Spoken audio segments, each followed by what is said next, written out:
ხშირად მოდის პაციენტები და მეუბნებიან, ექიმო, ტკივა ყველაფერი და ვერ ამინდა მისვა დიაგნოზი. ზოგადად, ტკივილის წარმოშობას აქვს ორი მიზეზი. პირველი ორგანული, ანუ რა დროსაც პათოლოგიური პროცესი წარმოიქმნება ამ თუ იმ ორგანოში ან ორგანოთა სისტემაში.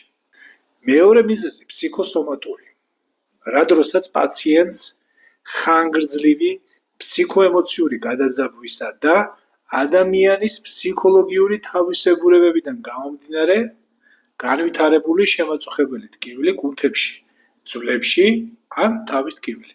ხანგრძლივი ფსიქიკური გადაძაბვისას ღიზიანდება თავის ტვინის ქერქი და შიგ წარმოიქმნება აღზნების კერები. რის შემდეგ იწყება პერიფერიული და ვეგეტატიური ნერვული სისტემის აღზნება, რაც იწვევს ორგანიზმის შიგა დისბალანსს და სტრესულ სიტუაციას. ჩემი პრაქტიკიდან გამომდინარე ხშირად ყოფილა ესეთი შემთხვევა, მაგალითად, მოსულა პაციენტი და ამბობს, ექიმო, უმიზეზოდ მტკივა მთელი სხეული, უკვე დიდი ხანია. ამის გამო ის იღებს ანტიდეპრესანტებს და შედეგი არ აქვს. როდესაც ვიწყებ აღნიშნული პაციენტის გამოკითხვას, პაციენტი ამოალაგებს ხოლმე უამრავ კვლევებს და სპეციალისტების რეკომენდაციებს, წლობით დაგროვილ ინფორმაციას. ყოველივე ამის შესწავლის შემდეგ რწმუნდები, რომ პაციენტს ორგანული არაფერი არ აწუხებს და ის ჯანმრთელია.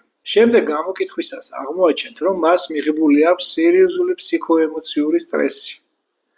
ან ყოველდღიურად ცხოვრობს სტრესულ სიტუაციაში, რაც მას შინაგანად ანგრევს.